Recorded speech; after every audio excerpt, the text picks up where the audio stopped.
옆에 분과 인사하겠습니다. 잘 오셨습니다. 오늘도 주님의 은혜가 여러분 가운데 넘치시기를 주님의 이름으로 축원드립니다. 살다 보면은 많이 힘든 일도 있죠.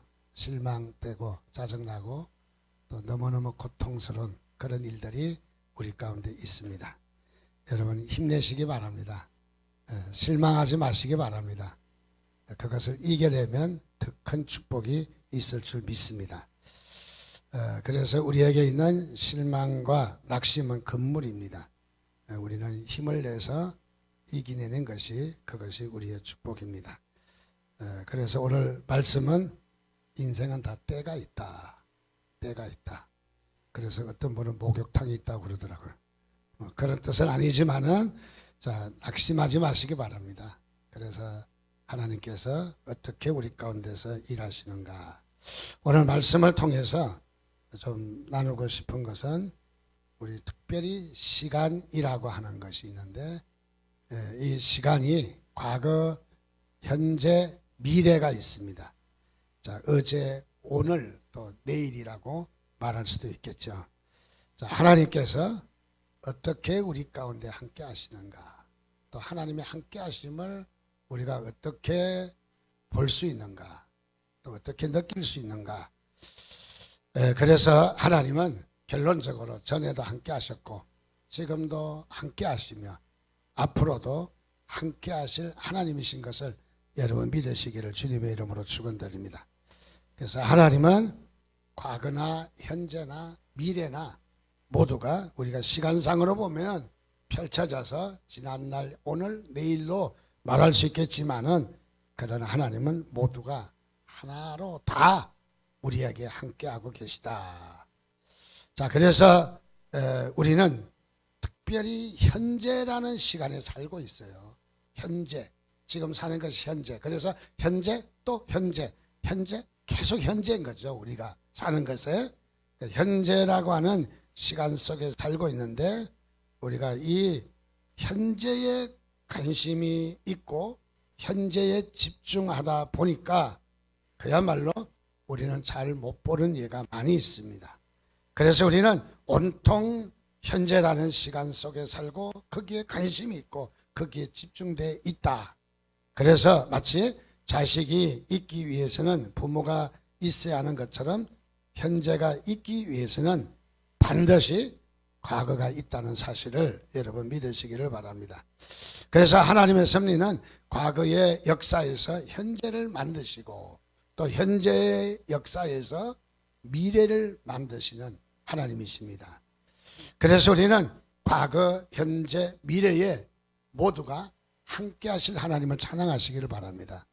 그래서 하나님은 전에도 함께 계셨고 지금도 함께 계시며 앞으로도 함께 하실 그 하나님이 여러분의 하나님이신 것을 믿으시기를 바랍니다. 그래서 이 하나님이 남의 하나님이 아니라 성경의 하나님이 아니라 나의 하나님이 되어야 돼요. 나의 하나님이. 자, 그러면 먼저 우리가 좀 살펴볼 것은 우리가 현재에 존재하기 위해서 걸어온 과거를 반드시 돌아봐야 한다. 그래서 과거를 돌아봐야 한다. 자, 현재라고 하는 것은 하나님이 잘 보이지 않습니다. 우리가 살아온 과거를 돌이켜보면 길목마다 하나님께서 함께 하신 발자취들이 보이지만은 그러나 현재의 우리가 삶에, 우리의 고통에, 우리의 낙심된 가운데 우리가 바라보면 현재에는 하나님이 잘 안 보인다는 얘기예요. 하나님이 잘 보이지 않는다. 그런 것을 발견할 수 있습니다. 예를 들어서 요셉이 국무총리가 되었습니다. 국무총리가 되어서 그야말로 높은 보좌에 앉았습니다. 그 자리에서 과거를 바라보았습니다. 과거를 바라보니까 애굽에 오지 않았더라면 애굽의 총리 대신이 될 수 있었을까? 없었을 것이죠. 그는 도저히 불가능한 것이죠. 그래서 형들로 말미암아 팔려서 애굽에 온 것도 하나님의 큰 일이 있었다는 것이죠. 그래서 애굽의 총리가 되었습니다. 또 그는 애굽으로 오기 위해서 형들에게 팔려야만 했습니다. 형들의 미움을 사서 팔려야만 했습니다. 그래서 형들에게 팔려갈 때 얼마나 절망하고 얼마나 낙심했겠습니까? 그래서 그야말로 그 형들의 미움과 이런 형들의 이런 어려움을 통해서 아마 불평하고 하나님의 손길이 보이지 않을 수도 있는 것이죠. 특별히 야곱이 이 노년에 라헬에게서 요셉을 얻게 됩니다. 12아들 가운데 11번째로 요셉을 낳게 되는데, 야곱이 그의 아버지가 요셉을 특별히 사랑했습니다. 성경에는 채색 옷을 입혔더라 그렇게 말하고 있습니다. 유대 사회의 옷은 대체적으로 색깔이 회색이나 흰색이나 아주 단순한 색깔의 옷입니다. 그러나 컬러풀한 옷을 입었다. 아비가 컬러풀한 옷을 그야말로 최첨단을 걷는 바로 그런 옷을 입혔다 하는 것이죠. 자, 그렇게 입힘으로 말미암아 형들이 많이 불평했습니다. 왜 우리는 뭐냐? 저 요셉만 저렇게 예뻐하느냐? 그래서 이 요셉을 미워하는데, 또 거기에다 요셉은 두 번씩이나, 한 번이 아니라 두 번씩이나 형들에게 자랑을 합니다. 뭐에 대한 자랑이냐면, 내가 꿈을 꾸었는데 세상에 곡식단이 서 있는데 모든 곡식단이 내 곡식단에게 다 절을 합디다. 가만히 듣고 보니까 곡식 얘기가 아니라 지 얘기거든요. 그래서 형들이 몹시 화가 난 거예요. 야 이놈아, 아주 쬐끄만 게 건방지도 상당히 건방지고 어떻게 그렇게 말을 했느냐. 우리가 서열을 따지도 너는 11번째인데 근데 어떻게 우리 형제들이 다 너에게 굽신굽신하고 절을 하겠느냐. 아주 건방지다고 아주 난리가 났습니다. 그러면 좀 수그러들을 터인데 요셉은 또다시 이야기합니다. 다름이 아니라 하늘의 해와 달과 별이 내게 절하더이다. 아니 가만히 두니까 이게 더한 거예요. 곡식단이 절을 한다 해서 그래도 좀 뭐 덜어주었는데 이제는 아나 무인이야. 어떻게 해와 달과 별이 너한테 절을 할 수 있겠느냐. 그래서 형들이 아주 미워했어요. 저놈은 아주 참 이상한 놈이다.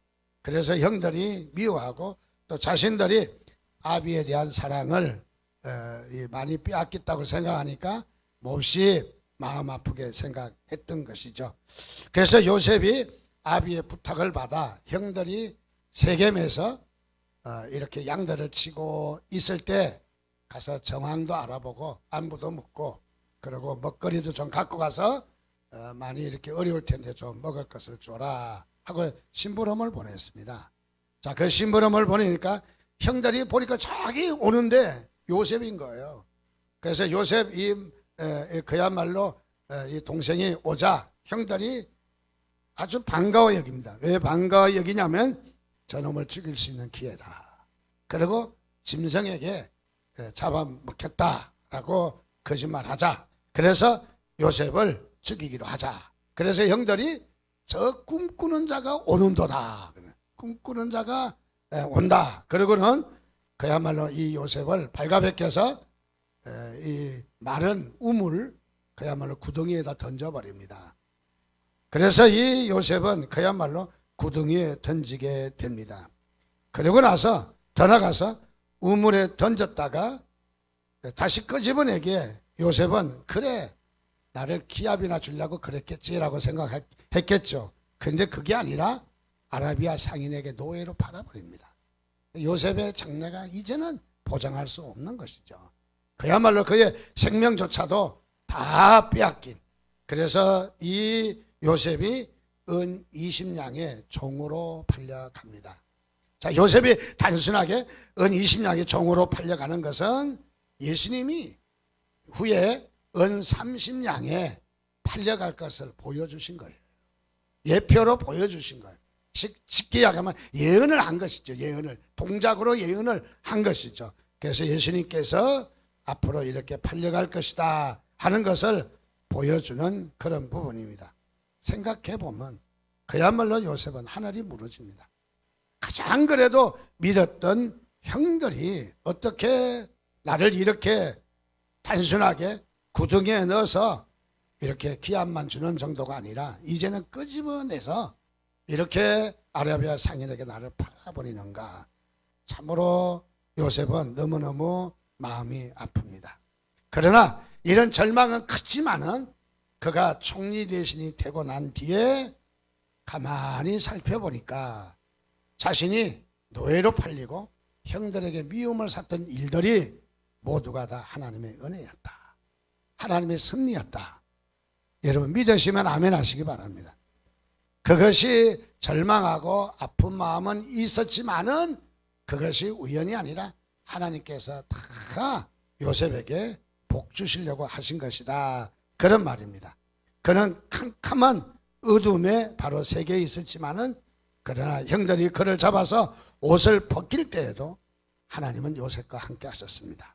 마른 우물에 던져 넣은 그 우물에도 하나님은 함께 하셨고요. 아라비아 상인에게 팔려갈 때에도 하나님은 함께 하신 것을 여러분 믿으시기를 바랍니다.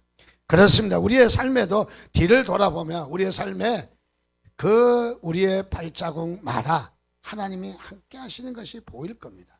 그리고 하나님을 여러분이 경험하고 하나님을 체험했을 것입니다. 요셉이 보디발의 집에서 종살이 10년 동안은 너무너무 괴로웠습니다. 그래서 그런 청소년 시절을 종으로서 뼈가 으스러지는 그야말로 그런 고난과 아픔 가운데서 그가 자라게 되었습니다. 그때마다 많이 울고 가슴을 치고 통탄하고 아버지가 보고 싶어 몸부림을 쳤을 것입니다. 그러면서 그때에는 하나님이 어디에 계시냐고 그런 마음을 얼마든지 가지고 있을 수 있습니다. 그러나 세월이 흐르고 요셉이 국무총리가 돼서 돌아보니까 보디발의 집에서 10년은 반드시 그에게 필요한 특수학교였다는 거예요. 하나님께서 그에게 반드시 필요한 바로 시간이었다 하는 것을 발견합니다. 방대한 애국 국민들을 다스리는데 여기는 어마어마한 교육과 인내가 필요했던 것이죠. 그 인내의 교육을 보디발의 집 종살이 10년 동안에 바로 배우게 되었다 하는 것을 우리가 알 수가 있습니다. 종살이가 괴로웠지만은 실상은 바로 특수학교, 하나님이 입학시켜서 바로 수련하게 하시고 공부를 시켰다는 것입니다. 그때는 몰랐지만은 세월이 지나고 돌아보니까 훤하게 하나님의 손길이 보이게 되었다는 것이죠. 바로 그렇습니다. 우리가 이 세상 살 때에 어려움이 있고 힘든 점이 있어서 하나님을 잘 안 보이실지 몰라도 우리가 지나간 과거를 보면은 구비구비마다 하나님께서 역사하셨던 부분을 많이 볼 수가 있습니다. 바로 그렇습니다. 또 요셉은 어떻습니까? 보디발의 아내의 집에서 그 보디발의 아내가 요셉을 유혹을 합니다. 그야말로 얼마나 유혹을 하는지 집요하게 유혹을 합니다. 어쩌면은 이 보디발의 아내와 정을 통함으로 말미암아 많은 혜택을 받을 수도 있었을 것입니다. 그러나 요셉은 끈질기게 이 집요하게 물고 늘어지는 보디발의 아내의 유혹을 뿌리칩니다. 그래서 그야말로 요셉은 말을 듣지 않고 맨 마지막 둘째 절에 요셉이 듣지 아니하며 동침하지 아니할 뿐더러 함께 있지도 아니했다. 그래서 요셉이 방법이 없어서 도망까지 갑니다. 36개 도망까지 가면서 그야말로 그는 이 하나님의 순결을, 하나님의 윤리를, 하나님의 뜻을 바로 이 요셉은 지키게 됩니다. 자, 그럼에도 불구하고 보디발의 아내에게 범죄하지 않았는데 보디발의 아내를 범해서 감옥에 갔다 하는 것은 이해할 수 있지만은 범죄하지 않았는데 하나님의 뜻대로 했는데 하나님이 원하시는 대로 했는데 바로 이 요셉은 감옥에 갇히게 됩니다. 참으로 기가 막히고 그 눈이 막히고 코가 막히는 노릇이죠. 얼마나 하나님의 뜻대로 살았는데 왜 고통을 주시냐고요. 하나님이 기뻐하시는 대로 정말로 어렵게 살았는데 그야말로 이렇게 나에게 큰 고통이 있을까 얼마나 절망감이 컸겠습니까? 다시 한번 살펴보면은 감옥 속에서 갇히지 않았다면은 바로 왕을 만날 수 있었을까? 없었을 것입니다.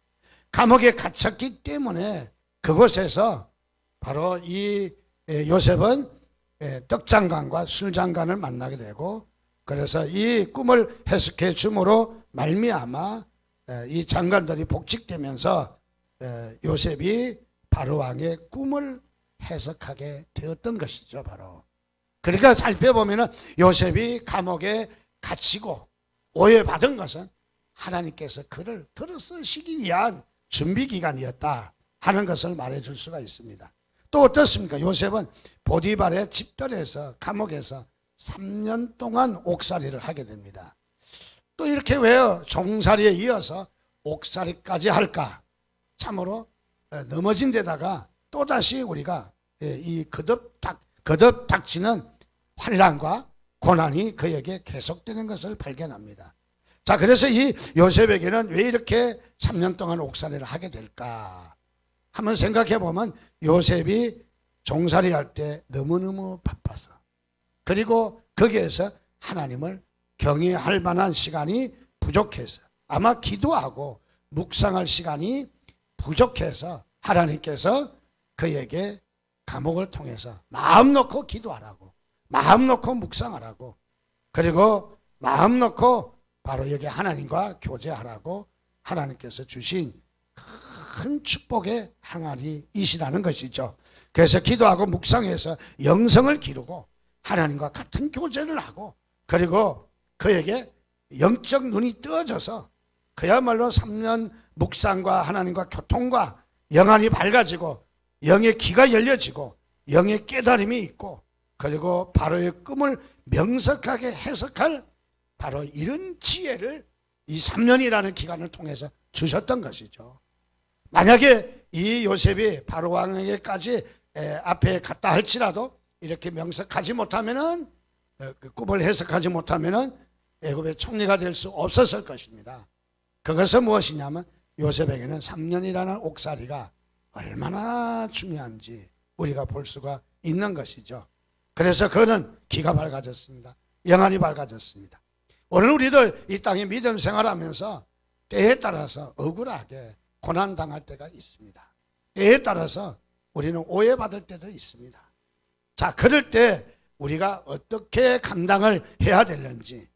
자, 그래서 이 요셉은 애굽의 총리가 된 현재에 뒤돌아볼 때 모두가 다 하나님의 섭리였다, 하나님의 은혜였다.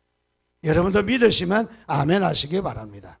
하나님의 은혜였다는 것이죠. 하나님께서 하신 일이라는 것을 우리가 발견할 수가 있습니다. 특별히 요셉이 형들을 만났을 때에도 바로 이 요셉은 형들에게 이렇게 이야기합니다. 다름이 아니라 요셉이 그들에게 이르되 두려워하지 마소서, 내가 하나님을 대신하리까. 당신들은 나를 헤아려 하였으나 하나님은 그것을 선으로 바꾸사 오늘과 같이 많은 백성의 생명을 구원하게 하시려 하셨나니, 이렇게 당신들이 나를 팔아서 지금 벌벌 떨고, 그리고 더 나가서 우리를 해칠까봐 그냥 벌벌 떠는 형들 앞에서 요셉은 그야말로 이야기합니다. 두려워하지 말라는 거죠.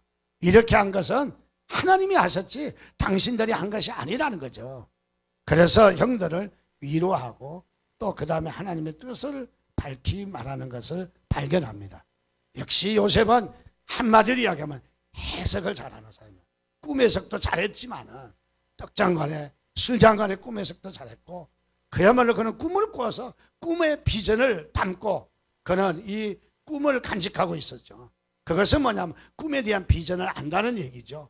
그리고 나서 여기는 바로의 꿈까지 해석할 수 있는, 그리고 자신의 인생도 해석할 수 있는 실력이 있어요. 우리가 영어 단어를 알고 실력이 있어야 해석이 되잖아요. 그런데 우리에게 당한 고난과 어려움도 해석할 힘이 필요한 거예요. 그래서 우리는 인생은 해석이다. 저는 그렇게 말하고 싶습니다. 해석을 잘 하는 것이 은혜다. 해석을 잘 하는 게 믿음이다. 우리는 어떤 일이 닥쳐도 여러분 해석을 잘하는 여러분이 되시기를 주님의 이름으로 축원드립니다. 과거는 그 당시에 처절했고 고통이고 절대 절망의 시간이었지만은 이제는 그것이 하나님의 황금길이요, 은총의 길이요, 축복의 길이요, 바로 영광의 길이라는 것을 우리가 알 수가 있습니다. 자, 그래서 우리는 과거를 바라보면 하나님께서 우리에게 함께 하셨다 하는 것을 깨닫게 됩니다. 어떤 목사님이 17살에 뜻하지도 않게 폐병에 걸렸습니다. 너무너무 어려운 시간이었습니다. 왜 나에게 이런 것이 다가올까? 그리고 이분의 집은 완전히 불교 집안이었습니다. 너무너무 강한 불교를 신봉하는 바로 그런 가정이었습니다. 그래서 여기에 폐병에 걸리자마자 그는 산산이 꿈은 깨어지고 폐병 환자로 희망이 없는 그런 삶을 살았습니다. 그래서 이제는 죽을 날만 기다려야 되는가 그런 마음이 있었는데 그에게 좋은 소식이 들렸습니다. 다름이 아니라 이웃의 교회에 부흥회를 한다. 또 병도 나을 수 있다. 그런 말이 들려서 그가 바로 부흥 집회에 참석하게 되었습니다. 그가 기도받고 폐병이 나았습니다. 그리고 이분이 그 대대로 불교를 신봉하던 집안에서 바로 예수를 믿게 되었습니다. 그 길로 예수를 믿고 병도 낫고 그래서 이분이 너무 감사해서 신학을 공부해서 바로 목사로 섰습니다. 이분이 하는 얘기가 자신에게 폐병이 아니었다면 오늘날 내가 목사로 설 수 있었을까? 아니 그리스도인으로 내가 설 수가 있었을까? 하나님께서 나에게 찾아오실 때 폐병을 가지고 찾아오셨다. 그래서 폐병이 한마디로 이야기하면 축복이고 하나님의 은혜였다고 고백하는 바로 그런 목사님의 간증을 들을 수가 있었습니다. 마치 시편 23편 3절과 4절 말씀처럼 내 영혼을 소생시키시고 자기 이름을 위하여 의의 길로 인도하시는 도다. 내가 사망의 음침한 골짜기로 다닐지라도 해를 두려워하지 않을 것은 주께서 나와 함께 하심이라. 주의 지팡이와 막대기가 나를 안위하시나이다. 하나님은 우리를 지키시는 것을 믿으시기를 주님의 이름으로 축원드립니다. 특별히 미국에 이 처더슨 박사님이라고 계시는데 이분이 뉴욕시에 교회를 하나 짓고 봉헌식을 할 때 이런 말을 했습니다. 고난과 성공은 언제나 같이 다닌다. 고난 따로 성공 따로 다니지 않고 고난과 성공은 언제나 같이 다닌다. 다시 말하면 우리가 성공을 원한다면 고난도 받아들여야 되는 거죠. 고난도. 요즘 우리가 고난을 받기를 싫어합니다. 그래서 어떠합니까? 결혼하고 고난스러우면 중간에 그냥 도망도 가버리고 그런 일도 많이 있습니다. 성공하기를 원한다면, 행복하기를 원한다면 고난도 언제나 같이 해야죠. 만일 여러분 중 이분이 계속해 말하기를 만일 여러분 중에 고난 없이 성공한 분이 있다면 그것은 우연이 아니라 그분은 이전에 많은 고난을 당했을 것이라는 거예요. 많은 고난을. 또 성공하지 못한 채 고난만 받고 있다면 낙심하지 말아라는 것입니다. 그 고난을 통해서 미래에 하나님께서 크게 일하실 것을 믿으라는 것입니다. 그렇습니다. 십자가 없이 부활이 없는 것처럼 고난의 텃밭이 없이 성공의 아름다운 장미꽃은 피지 아니한다 하는 것이죠. 우리가 잘 알고 있는 영적인 사람 벤자민 프랭클린은 그런 말을 했습니다. 동산지기에 나무 자르는 가위, 정정가위는 나무에게는 유익하다. 자, 이 가위가 나무를 잘라러 온 거예요. 나무를 자릅니다. 그래서 가위만 보면 나무가 벌벌 떨겠죠. 그냥 베기 싫겠죠. 그런데 이 가위는 나무에게 유익하다. 나무를 잘라주어서 나무가 예쁘게 잘 자라게 한다는 것입니다. 그래서 우리는 동시에 고난은 인생이 유익하다. 인생이 유익하다 하는 것을 말해주고 있습니다. 맹자는 이런 말을 했습니다.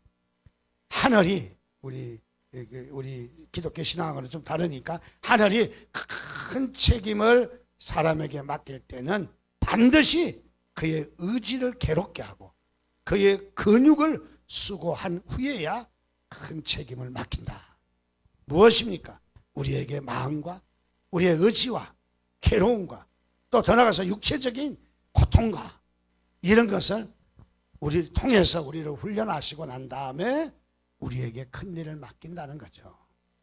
군에 가면은, 저도 군에를 갔다 왔습니다만은 바로 입소하자마자 이 총을 주지 않습니다. 총 만져보고 싶잖아요. 갈기만 막 나가고 신날 것 같아요.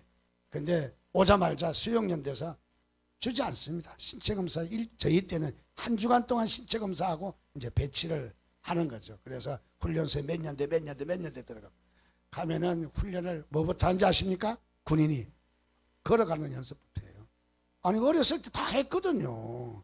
돌 때 이리와 이리와해서 내가 어거지로 내가 그 간 일도 생각이 나는데, 그래서 잘했는데 군에 가면 걷는 연습, 앞으로 가 뒤로 가 옆으로 가 뭐 다 그런 연습한 뒤에 그 다음에 사격술 예비훈련이라고 해요. 그래서 엎드려 뭐 총을 쏠 때는 어떻게, 숨을 어떻게 하고, 어깨에 이렇게 뭐 견착은 어떻게 하고 다 훈련시킨 거 난 다음에 목총으로 하다가 나중에 멀쩡하면 실탄이 들어있는 총을 딱 줘요. 그냥 주지 않습니다. 훈련을 하고 난 뒤에 주는 거죠. 그냥 주면은 총을 장난치다가 우리 같은 전우를 죽일 수도 있고 큰 위험에 빠뜨릴 수 있다는 것이죠. 그래서 어떻게 하면 준비가 돼야 준다는 것이죠. 하나님께서도 저와 여러분에게 축복하실 때는 반드시 우리가 훈련이 되었느냐 하는 것을 하나님은 반드시 그것을 진단하신다는 것이죠. 어느 시인은 이런 말을 했습니다. 하나님의 저울이 있는데 바로 하나님의 저울은 고난의 저울과 위로의 저울이 있다. 그런데 고난의 저울이 차지 않는 한 위안의 저울은 주시지 않는다는 거예요. 자, 그래서 우리를 하나님이 위로하시고 하나님이 우리를 위안하실 때는 고난이 다 차야 된다는 거예요. 고난이 다 차야. 그래서 하나님께서 우리에게 이렇게 위안을 주신다 하는 것을 말하고 있습니다. 두 번째로 우리가 또 배울 수 있는 것은 현재 우리가 고난 당하면 우리는 뭐라고 말을 합니까? 고난 당하면 원망하고 불평합니까? 그렇다면 여러분들은 더 이상 받을 복은 없습니다. 그래서 대체적으로 따지기 좋아하고 불평하기 좋아하는 사람 치고 잘 사는 사람 별로 없어요. 자, 무엇이냐면 바로 우리가 이 현재의 우리가 고난당하면 우리가 뭐라고 말을 하는가? 어떤 사람은 팔짝타다고 왜 이런 고난을 당하는가? 다른 사람은 다 편히 사는데 나만 고난당하나? 슬퍼하고 울고 탄식하고, 그리고 우리의 눈은 과거를 뒤돌아볼 수 있어도 미래를 우리가 볼 수 없기 때문에 그야말로 우리는 고난당할 때 절망하고 만다는 것이죠. 그래서 성경은 말합니다. 전도서 8장 7절에 사람이 장래일을 알지 못하나니 장래일을 가르칠 자가 누구냐. 우리의 장래일을, 미래를 가르칠 자는 누구냐. 그래서 누구냐고 물었지만 하나님인 것을 말해주는 것이죠. 전도서 7장 14절에도 형통한 날에 기뻐하고 공고한 날에는 되돌아보아라. 과거를 보라는 말이죠. 어려우면 과거를 보라는 것이죠. 이 두 가지를 하나님이 병행하게 하사 사람이 그의 장래일을 능히 헤아려 알지 못하게 하셨느니라. 그렇습니다. 우리는 현재에 고난당할 때 하나님이 보이지 않습니다. 하나님이 보이지 않아요. 자, 그래서 부정한 사람이 잘 되고 또 불공평한 이런 일들이 일어나고 테러에 의해서 죄 없이 어린아이가 죽어가는 사람, 그리고 더 나가서 술 취한 운전사에 치여서 죽은 남편을 앓고 통곡하는 부인이 볼 때에 너무너무 가슴 아프고 하나님이 없는 것처럼 보일 때가 있다는 것이죠. 그래서 하나님이 어디 계시냐? 하나님이 어떻게 이럴 수 있느냐? 그렇게 말하지만은 성경은 이야기합니다. 전도서 8장 11절에 악한 일에 징벌이 속히 실행되지 않으므로 인생들이 악을 행하기에 마음이 답답하다. 잠언 24장 19절에는 행악자의 득이함을 인하여 분을 품지 말라라고 했어요. 악인이 잘 되는 것을 분을 품지 말라라는 거예요. 예. 그래서 시편 145편에는 여호와께서 자기를 사랑하는 자를 다 보호하신다라고 말합니다. 자, 하나님은 어떤 하나님이냐? 현재라는 시간 속에는 하나님은 숨어서 계시는 거예요. 보이지 않는 거예요. 하나님은 나타내지 않습니다. 그래서 현재의 고난에는 하나님이 보이지 않습니다. 하나님이 역사를 안 하시는 것이 아니라 우리가 볼 수 없는 것이죠. 그래서 현재에는 하나님이 숨어서 일하십니다. 그래서 성경에도 그렇게 이사야서 45장 15절에도 구원자 이스라엘의 하나님이여 진실로 주는 스스로 숨어 계시는 하나님이시니이다. 하나님은 숨어 계시는 거예요. 자, 그래서 하나님은 보이지 않습니다. 하나님은 머리카락도 보이잖아요. 꽁꽁 숨어라 머리카락 보인다. 그래서 하나님은 머리카락도 보여주지 않습니다. 현재 하나님이 숨어서 일하시는 것이죠, 바로. 자, 과거의 발자취는 하나님은 보이시지만은 현재에는 보이지 않는다는 것입니다. 왜 하나님이 보이지 않을까? 현재에 숨어서 내일을 빚고 있기 때문입니다. 하나님은 내일을 빚는 것입니다. 그래서 토기장이가 토기를 만들듯이 우리의 인생을, 우리의 장래를, 우리의 미래를, 우리의 성공을 하나님은 현재 고난을 통해서 빚고 계시는 것이죠. 그래서 이 고난이 쓸데없는 것이 아니라, 고난이 괜히 온 것이 아니라 고난이 나를 빚고 있는 것이죠. 나를 만들고 있는 것입니다, 바로.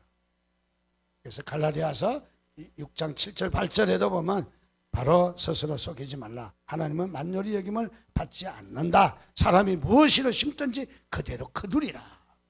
여기에 뭐 곡식 심는 것만 이야기하고 있습니까? 씨를 심어서 씨가 자라난다. 이것을 무엇이로 심든지 그대로 거둔다. 그렇게 우리가 생각하시면 안 되는 거죠. 우리가 고난을 심으면 장래에 좋은 열매를 거둘 줄 믿으시기를 바랍니다. 그래서 우리는 이 고난을 심어야 돼요. 우리 그리스도인들이 정말로 고난을 심는 일에 너무 약하다는 거죠. 조금만 어려움이 있어도 넘어지고 쓰러지고 하나님을 떠나고. 그래서 시편 37편 1절과 2절에는 악을 행하는 자들 때문에 불평하지 말라. 불의를 행하는 자들을 시기하지 말지어다. 그들은 풀과 같이 속히 배임을 당할 것이며 푸른 채소 같이 세잔할 것이다. 여기에 행악자를 인하여 불평하지 말라. 옛날 성경 그랬어요. 악을 행하는 사람 때문에 불평하지 말라라는 거예요. 여러분 주변에 불합리한 일들이 많이 있을 거예요. 여러분 불평하지 말라는 거예요.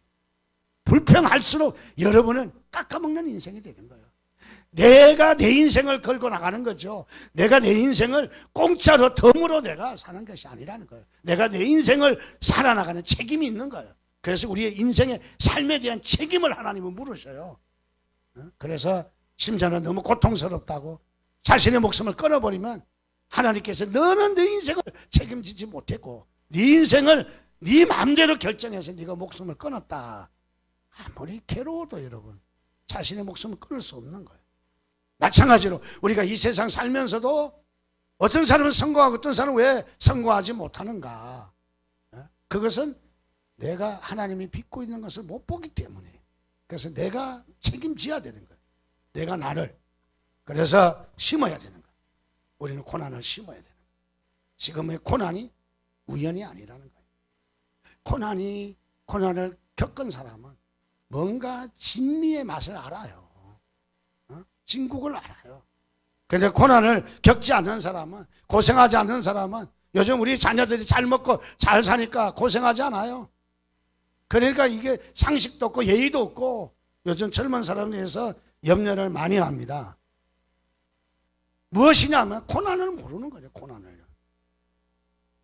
자, 그래서 하나님은 잠잠히 숨어 계십니다, 여러분. 그러나 하나님이 함께 하시 아니할 것이다 생각하지 마시라는 거예요. 무엇을 하시나? 하나님은 우리의 장래를 빚고 계시는 것이죠.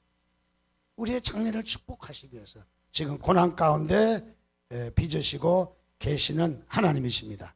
그래서 우리는 기회 있는 대로 성경에 보면 갈라디아서 6장 10절에 기회 있는 대로 착한 일을 하라. 착한 일을 하라. 더욱 믿음의 가정들에게 할지어다 라고 말합니다. 우리가 기회 있는 대로 심으라는 것입니다. 우리가 고난이 있어도, 여러분 불합리한 것이 있어도 감사해 보십시오. 감사. 따라서 합시다. 감사해 보십시오. 그래서 내가 마음이 기뻐요. 내가 마음이 기뻐. 하나님께서 다 그 일을 그냥 두시지 않는다는 것입니다. 벌써 시간이 이렇게 됐는데 설교 반밖에 안 했습니다. 어떻게 계속할까요? 예, 이쪽에서 나 사랑합니다. 예라고 마음에 없지 하는 것도 알아요. 제가 다음 주에 제 시리즈 2로 하겠습니다. 예, 우리 같이 기도하겠습니다. 우리 함께 기도할 것은, 하나님, 우리가 그야말로 고난 가운데 우리가 무엇을 심었는가? 정말 원망하고 불평하며 하나님을 거절했는가? 우리는 장례를 빚을 시간이 없었던 것이죠. 하나님은 우리에게 축복하시기를 원하시지만은 우리가 그릇을 빚지 않았다는 거죠. 그래서 어려움이 있어도 하나님은 미래의 나를 빚고 계신, 현재는 그래서 과거를 보는 시점이요, 현재는 미래를 볼 수 있는 영안이 열리게 되는 거예요. 그게 그리스도인이에요. 하나님, 나를 빚어 주옵소서. 나를 특수학교에 입학시켜서 훈련하실 때 훈련 잘 받게 해달라고 이 한 시간에 우리 주여 한번 부르짖고 같이 기도하겠습니다.